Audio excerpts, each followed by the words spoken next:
Lavanya Narsingi police station పరిధిలో drugs కేసులో ఇరుక్కుపోయినంత వరకు ఆమె జైలుకి పోయినంత వరకు కూడా అంతకుముందంతా కూడా ఒకటే ఫ్లాట్లో రాస్తరుని కానీ మస్తాన్ కానీ లావణ్య కానీ ముగ్గురు కలిసే ఉంటున్నారనేసి కూడా ఆమె చెప్తున్నటువంటి పరిస్థితి కనపడుతుంది. ఇదే విషయాన్ని నేను ఎక్కడా నిరూపించమన్నా కూడా నేను నిరూపిస్తానని కూడా చెప్తున్నారు. మస్తాన్ అనే వ్యక్తి నాకు కేవలం ఫ్రెండ్గా మాత్రమే ఉన్నాడు కానీ ఎక్కడా కూడా అతనితో నాకు రిలేషన్షిప్ లేదు, నాకు రిలేషన్షిప్ ఉన్నది ఒక్క రాస్తరునితో మాత్రమే అనేది కూడా తను చెప్తున్నటువంటి పరిస్థితి కనపడుతుంది. ముఖ్యంగా రాస్తరుని ఎప్పుడైతే నేను జైలుకి వెళ్ళిన తర్వాత నన్ను పట్టించుకోకపోవడము, తర్వాత నాకు ఫోన్లు చేయకపోవడము, నన్ను కలవకపోవడము, ఇవన్నీ పూర్తిగా అవాయిడ్ చేశాడు. గతంలో కూడా మాల్వి మల్హోత్రాతో రిలేషన్షిప్ ఉన్నప్పుడు కూడా నేను వారిద్దరిని కూడా నేను క్వశ్చన్ చేశాను.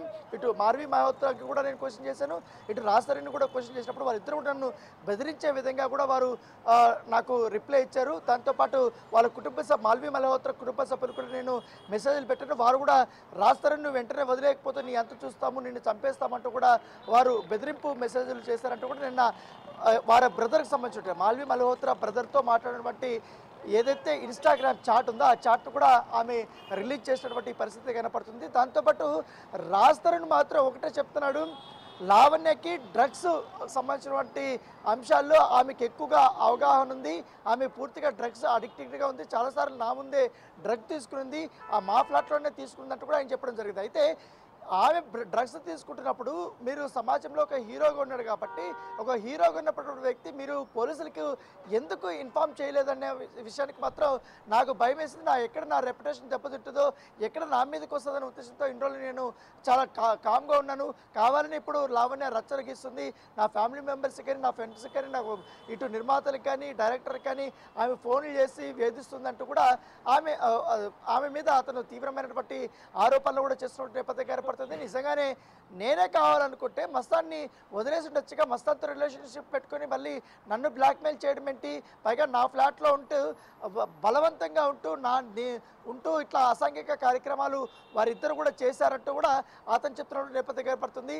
సో నిజానికి ఆ ఫ్లాట్ నాదే అయినప్పటికీ కానీ ఆమెకు ఉండడానికి నేను అవకాశం ఇచ్చాను. నేను కెరీర్ స్టార్టింగ్లో నేను చాలా ఇబ్బందుల్లో ఉన్నప్పుడు, ఆర్థికంగా కానీ చాలా ఇబ్బందులు ఉన్నప్పుడు ఆమెకు స్నేహితురాలు ఇంట్లో కూడా నాకు అక్కడ ఇల్లు కూడా తీర్చింది, నేను అక్కడే ఉన్నాను, ఆ కృతజ్ఞత నాకు ఉందనేసి కూడా చెప్తున్నాడు. అయితే ఇవాళ మాత్రం లావణ్య కొన్ని కీలకమైనటువంటి అంశాలను తెరపాకి తీసుకొస్తారని కూడా చెప్తుంది. ఇప్పటికే రాస్తరునికి కేవలం ఒక మాల్వి మల్హోత్రాతో మాత్రమే కాకుండా ఇటీవల కాలంలో బిగ్ బాస్లో పాల్గొనడం మరొక బ్యూటీతో కూడా ఎఫ్ఐఆర్ ఉంది. దానికి సంబంధించినటువంటి ప్రూఫ్స్ కూడా నేను చూపిస్తానని కూడా ఆమె చెప్తున్నటువంటి పరిస్థితి ఏర్పడుతుంది.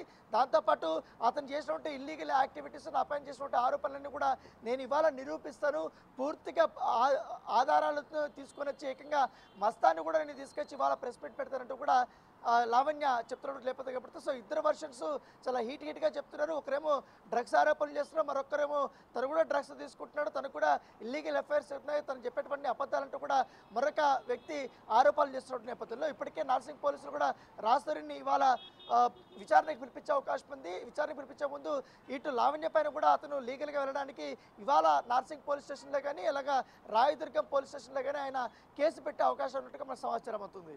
Thank you Rana.